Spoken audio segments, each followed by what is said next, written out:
prinsip-prinsip atau ajas-ajas yang sudah diakui kebenarannya dan sudah teruji dengan tinta darah. Untuk apa? Untuk mewujudkan tujuan nasional, kepentingan nasional, cita-cita nasional.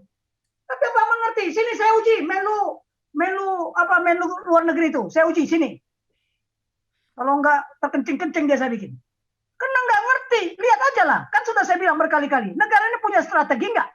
Sebelum melanjutkan, Reaksi Nusantara mengundang Anda untuk menyikapi narasi sesuai dengan tema dari video yang kami sajikan. Suarakan pendapat Anda untuk menguji fakta kebenaran dari narasi atau berita yang sekarang ini menjadi konsumen masyarakat mayoritas.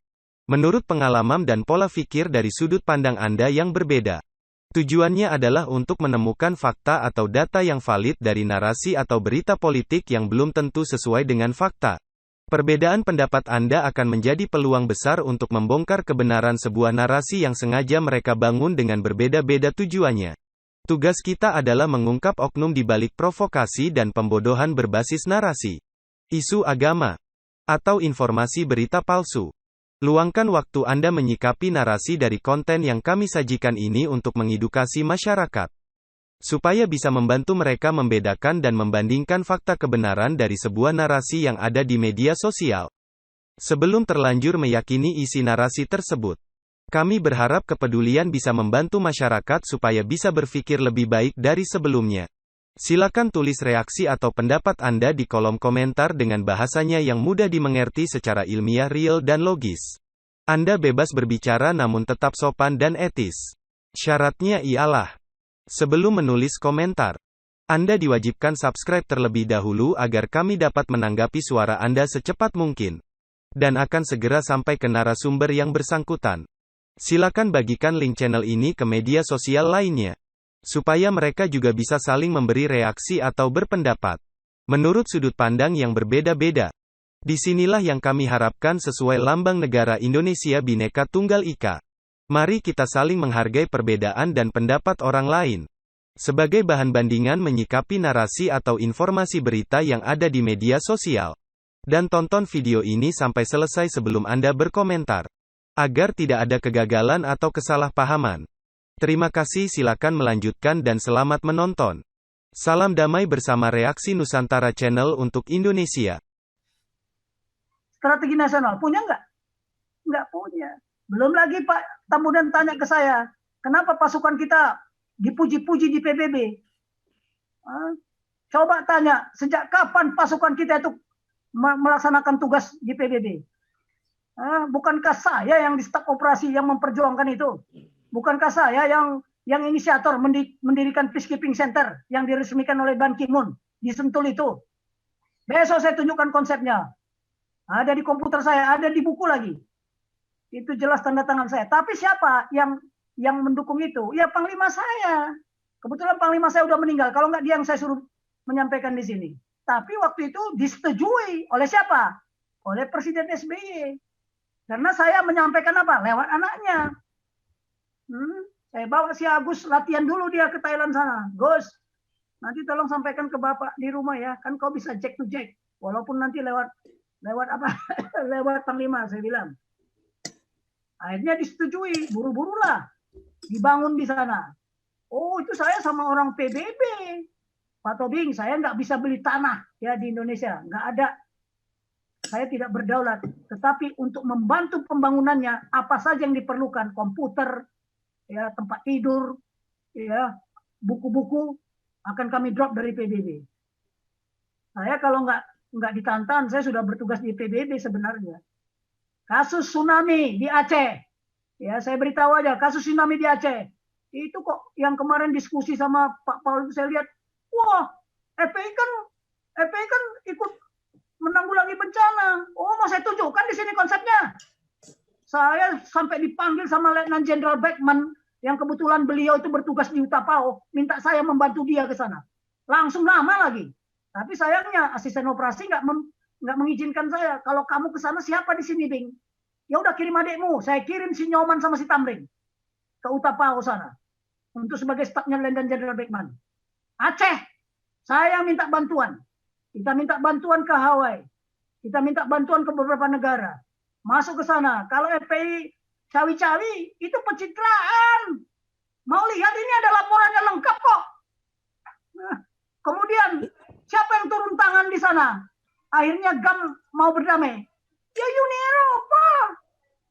Aduh, saya ke Finlandia, Pak Paul. Besok saya tunjukkan fotonya baru percaya kalian. Saya sudah banyak bekerja. Ya, tapi tak perlu menjadi reputasi. Sudahlah, simpan aja di riwayat hidup saja. Biar anak cucu saya aja yang tahu. Jadi itu Pak Dio. Jadi kalau sekarang, para menteri ini nggak bisa bersatu kok. Dulu kan sudah saya katakan sama Pak Paul. Kita ini punya strategi nggak? Strategi pengembangan kekuatan dan kemampuan nasional. Tapi yang dibangun strategi pengembangan kekuatan dan kemampuan khilafah. Nah, strategi pengembangan kekuatan itu ada dua strategi di situ. Strategi pembinaan kekuatan, pembangunan kekuatan. Strategi pembinaan kekuatan, dibangun kekuatan nasional, dibangun kemampuan nasional, kemudian harus dibina. Penyakit bangsa ini udah dibangun, ditinggalkan. Tidak dipelihara, tidak dibina. Sudah kita punya kekuatan dan kemampuan, dia harus digelar. Di mana digelar kekuatan yang sudah dibangun ini? Kemampuan yang sudah dibangun ini? Di seluruh wilayah Nusantara. Tapi ada nggak gelar itu? Kemudian strategi penggunaan kekuatan jika terjadi kontingensi. Bagaimana kita menggunakan kekuatan kemampuan yang sudah digelar itu? Lo lihat. Tapi kita berpikirnya selalu kekuatan TNI, kekuatan Polri. Sekarang kekuatan rakyat yang ada di sana di mana dikerjakan? Apa kerjanya gubernur? Apa kerjanya bupati? Hanya mikirkan posisinya, hanya mikirkan lacinya, hanya memikirkan kursinya. Coba dicek para gubernur, para bupati, ngerti nggak dia apa yang kita sampaikan ini? Kalau ngerti, kepala saya taruh di meja. Coba lihat, gubernur sekarang di Bekasi hanya dikejar-kejar, takut korupsi. Semua wajib tanpa pengecualian dan wajar tanpa pengecualian. Lihat aja WTP terus. Jadi bekerja ditakut-takuti dengan ancaman korupsi. Memang karakternya berkorupsi, lihat aja. Mana lembaga yang tidak terkena korupsi? Nah, itulah tadi kembali. Ya, kalau Pak Dio membaca, wah kepemimpinan itu seni. Kalau saya, kan sudah saya bilang, saya berbeda. Ya, saya tidak mau konflik, tapi saya mau melengkapi. Karakter dan kompetensi. Kalau dia sudah punya kompetensi, dia pasti punya seni. Nah, sekarang di Indonesia, bisa nggak memimpin di negara ini dengan persuasif? Nggak bisa. Bangsa Asia punya karakter. Tidak bisa dipimpin dengan persuasif. Ya, harus otoriter. Tapi otoriter yang konstruktif. Bukan otoriter yang destruktif. Ngapain persuasif tapi destruktif yang terjadi? Singapura bukan otoriter. Tanya, Cina bukan otoriter. Jangan coba-coba menyimpang sedikit dari konstitusi, selesai. Itu, I don't believe democracy will bring my people welfare. Itu kata siapa? Lee Kuan Yew. Siapa yang coba hadapi saya dengan tangan besi saya? Mau saya putarkan filmnya. Jadi otoriter itu juga bagus. Tetapi membangun nggak akan bisa dengan cara-cara begini. Nggak bisa. Percaya sama saya. Karena memang kita bangsa Asia, beda dengan Eropa. Kalau mereka seperti Amerika, demokrasilah pusat kekuatannya. Kalau Indonesia tidak, semangat persatuan dan kesatuan, itulah pusat kekuatan kita. Bukan seperti Amerika. Saya udah pernah ceramah di California sana, waktu saya sekolah Lemhanasnya mereka. Saya bilang, demokrasi kalian menghancurkan bangsa kami. Loh, kok bisa begitu, Pak Tobing? Ya itulah buktinya. Karena demokrasi kalian, demokrasi voting. Sementara kami musyawarah untuk mufakat. Kalian robah. Lihat. Kenapa musyawarah mufakat dijadikan voting? Karena mereka merasa mayoritas. Itu saja. Makanya saya bilang pergeseran paradigma membuat kita bergerak ke titik nol. Kesuksesan. Emangnya Orde Baru nggak sukses? Siapa bilang? Mahasiswa ini bisa berontak bukankah hasil pendidikan nasional yang direncanakan oleh Orde Baru. Tetapi itu tadilah, ya, kita mengkudeta Pak Harto. Ya. Nah sekarang beginilah, sudah betulkah kita melaksanakan ideologi Pancasila? Sudah benar nggak? Makanya beberapa budayawan juga ngomong, kapan Pancasila ini diwujudkan? Nggak ada itu Pancasila katanya. Tanya aja Pak Sujiwo Tejo itulah, ribut-ribut BPIP, ribut-ribut HIP. HIP itu apa? Haluan ideologi Pancasila. Kemarin ada BPIP, mau dibikin undang-undang, cobalah. Pancasila aja mau dibikin undang-undang, padahal sudah cukup itu di mana? Di pembukaan konstitusi Undang-Undang Dasar 45. Cuman bagaimana mengimplementasikan, nanti kita akan sampai ke sana. Ya, tapi tolong dibantu saya, karena data tidak bisa saya cari sendiri. Sekarang saya tanya, ya, sudahkah kita memajukan kesejahteraan umum? Ya, kenapa di situ memajukan kesejahteraan umum, bukan kesejahteraan rakyat? Kenapa mencerdaskan kehidupan bangsa? Kehidupan bangsa yang dicerdaskan. Nah, harusnya kita tanya, why? Nah, sekarang pertanyaannya, kita yang di apa ini? Kalau Abdul Somad bilang apa? Waduh, di salib itu ada jinnya. Terus kita menjawabnya bagaimana? Harusnya kita tanya sama dia, kenapa Tuhan Yesus disalib ketika kerajaan Roma yang berkuasa di dunia? Kenapa tidak zamannya Babilonia? Karena salib itu adalah apa? Simbol terkutuk. Tuhan mau terkutuk menggantikan kita yang berdosa. Itu bodohnya si Ustaz Somad. Lihat aja sebentar lagi juga gen juga dia karena menghujat Roh Kudus. Bentar lagi kita itu, bentar lagi. Nggak perlu kita maki-maki dia. Tuhan kan yang mengatakan berdosa kepada Bapa di surga, kepada Putra masih bisa diampuni. Kalau menghujat Roh Kudus tak ada ampunnya. Apa itu ada diajarkan? Nggak ada diajarkan bagi mereka. Saya juga kaget kok sampai sekarang. Yang namanya kita menghujat Roh Kudus itu seperti apa sih? Ya, apakah dosa saya selama ini menghujat Roh Kudus? Kalau saya bunuh orang, kalau saya maki orang, saya juga belum tahu itu karena saya bukan sekolah teologi, tapi saya mau belajar di sini. Makanya saya bilang kita di sini proses belajar dan mengajar. Silakan saya diajarin juga nggak apa-apa. Ya, karena saya selalu mencari ilmu di mana saja. Kalau perlu di tong sampah. Makanya saya dapat itu buku yang kemarin saya tayangkan ke Pak Paul, ya. Itu saya ambil di tong sampah. Ya, ini buku bagus sekali ini saya pikir. Lembaran negara, BPUPKI lagi, waduh. Karena saya nggak pernah diajarkan itu. Makanya saya ketemukan kata-kata Tuhan diganti dengan Allah. Saya pelajari lagi semua undang-undang yang dibuat tidak pernah atas berkat rahmat Allah, atas berkat rahmat Tuhan. Buka aja lah. Saking telitinya, kita harus meneliti semua ini. Makanya cari dulu lah. Ya, nilai-nilai Pancasila yang sudah hilang itu dan kebenarannya. Kalau tidak, negara ini akan hancur dan pecah berkeping-keping. Saya udah mikir ini, gimana saya menjual rumah, saya kembali ke kampung ini. Kalau di kampung sana saya siapa yang berani ganggu? Ya kan? Karena memang kita tidak punya spirit lagi, spirit kepemimpinan yang punya semangat kepemimpinan dan kepemimpinan yang bersemangat. Tapi semangat apa? Semangat juang. Ya, fighting spirit. Ya, daya laksana, juang, daya laksana nasional. Berdasarkan apa? Ideologi Pancasila, bukan berdasarkan ideologi khilafah. Tapi percayalah, kesaktian Pancasila sudah diuji berkali-kali. Kita buktikan apakah kesaktian nilai-nilai Pancasila itu ciptaan dan karunia Tuhan. Silahkan bantah itu, silahkan kalian hujat. Kalau nggak menggelepor sendiri nanti, lihat sajalah. Ya, saya percaya bukan negara kita saja yang berpancasila. Ini belum kita sebarkan dalam bahasa Inggris ini. Kalau kita sebarkan dalam bahasa Inggris, bagaimana? Negara-negara lain juga terbelanga. Oh begitu tuh Pancasilanya Indonesia. Ya, inilah cara kita. Makanya sekarang Pak Dio Tambunan, kita punya alat yang canggih. Apa? Media. Dulu informasi itu hanya pelengkap, komplimen. Kalau sekarang tidak. Informasi ini merupakan apa? Alutsista, senjata sekarang. Kalau Pak Paul berteriak-teriak di sana, dia bukan melewat Zoom ini. Ini senjata nggak dia? Orang-orang dunia pun geger nanti semua ini. Gara-gara dia sendiri. Ya, ini, cobalah kita berteriaklah. Kenapa nggak berteriak? Kok cuma Papua yang berteriak? Sulawesi mana kok nggak berteriak? Bata mana itu? Bata-bata itu kenapa nggak berteriak?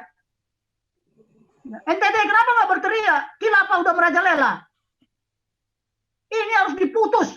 Kan sudah saya bilang, mereka udah seperti gurita, oktopus. Cobalah. Nanti lama-lama jadi apa? Jadi dinosaurus.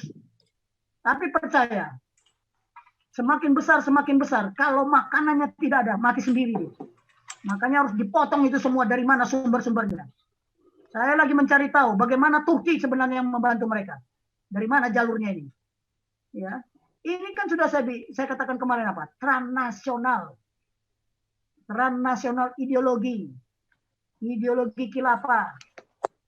Mati-matian mereka. Makanya jangan heran kalau GKI Jasmine tidak bisa dibangun di Bogor karena dia gereja yang dibangun di situ akan menjadi informasi, ya, garis depan. Kan itu yang dia pikirkan. Karena kita ini beradu strategi khilafah sama strategi nasional. Nanti saya sampaikan ya. Saya kirim ke Pak Paul. Kita belum sampai ke sana. How-nya itu belum, Pak. Baru kita bicara what-nya. Ya, apa what? What itu apa? Ya, oke lah. Saya kira bisa menjawab dulu ya. Mungkin ada pertanyaan lain Pak Paul yang belum saya jawab. Kalau masalah buku ya gimana ya? Saya baru bikin PowerPoint. Nantilah kita pikirkan. Oh, tadi Pak Jenderal mau jawab saya tapi potong tuh. Ya. Oh ya, Susu Kuda terus Pak Hendra Firleso masuk ya.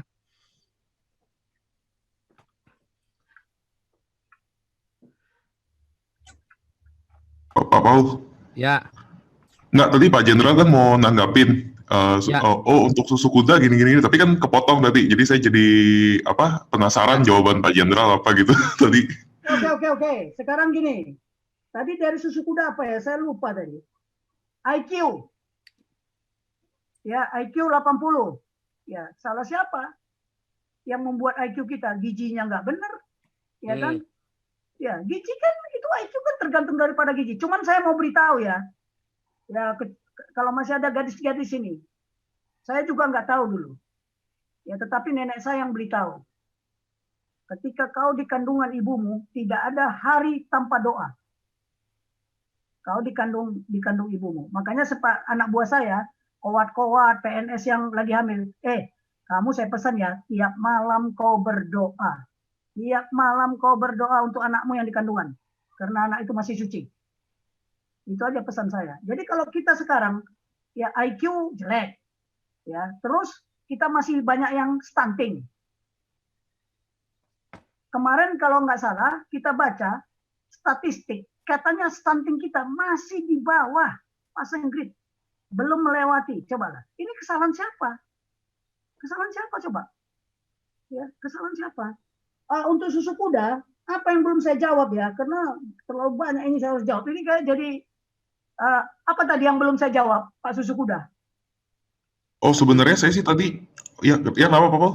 Lanjut yang satunya IQ apa? Tadi kan IQ, masalah IQ Oh sama... ya, sebenarnya minta tanggapan Pak Paul dan Pak Jenderal yang mengenai itu, yang misalnya 75 orang di KPK itu yang tidak lulus. Oh ya. Sorry, saya udah nangkap sekarang. Tadi kelupaan saya dicatat. Jadi begini, good leadership, ya, dia pasti menggunakan power. Sedikit salah, pecat. Sedikit salah nggak mampu, pecat. Tapi great leadership, dia tidak menggunakan power, dia menggunakan empower, diberdayakan. Ya, saya sudah katakan, saya belajar ini ketika saya di Inggris. Ketika saya di Inggris itu ada pengetahuan yang berat sekali, sehingga saya harus hair. Sampai komandan yang mengajar saya panggil saya ke kantor. Apakah Anda homesickness, Pak Tobing? Karena setahun kan saya tidak membawa istri, tambah membawa keluarga. Ya, mana musim dingin lagi. Oh no, sir. Saya bilang, this stuff very, very difficult for me. Terus dia marah nggak sama saya? Dia menggagalkan saya nggak? Tidak lulus. Oh tidak. Dia bawa saya ke rumahnya. Pak Tobing, nanti weekend ke rumah. Anda belajar sama saya di rumah. Sampai Anda mengerti. Karena dia punya prinsip apa? Don't let the class behind. Ketika dia memberikan sambutan pertama kali kita pembukaan pendidikan, I don't want who will be the best dan who will be the last. But I don't want, ya, one of you left behind, ketinggalan. Jadi saya belajar di rumahnya, waktu weekend Sabtu Minggu belajar saya rumah diajar sama dia. Sampai dia bilang, are you ready for the next test? Yes, I'm ready. Nah sekarang kalau mereka yang di KPK ini, dia tidak paham wawasan kebangsaan, kita pecat, kira-kira resikonya apa? Konsekuensinya apa? Nah di sini kalau saya, yang Anda tanyakan, saya akan bekali mereka, saya akan berdayakan mereka, saya akan cerahkan mereka. Justru dengan begitu, dia menjadi apa? Dia lebih tahu, oh ini toh wawasan kebangsaan yang benar. Hah? Saya belum apa ya, coba cek aja. Apa yang saya cerahkan di sini, saya tidak konflik dengan Lemhanas. Saya tidak konflik dengan BPIP. Tapi saya komplit melengkapi apa yang tidak dia lengkapi. Coba cari buku yang saya buat ini, apa narasi yang saya buat ini, ada mereka pernah ajarkan. Kita belum selesai loh.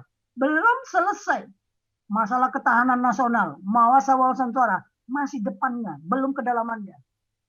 Ya, nanti kita lihat bagaimana ketahanan nasional negara-negara lain, seperti Vietnam.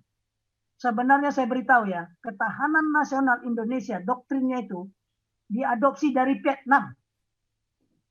Bagaimana dia berperang 30 berapa puluh tahun nih coba. Dengan Cina itu beribu-ribu tahun Vietnam itu perang. Dengan Amerika, sampai dia tidur di bawah tanah, di lubang-lubang tikus. Siang dia menyangkol untuk cari makan, malam dia bergerilya. Sudah pernah nggak ke Vietnam? Masuk sana ke lubang tikusnya. Saya aja nggak bisa masuk, badan dengan begini. Cobalah. Siang-siang dia nyangkol, gendong anak. Ya, bagaimana dia mencari makan untuk digunakan malam hari. Untuk bagaimana kehidupan dia. Coba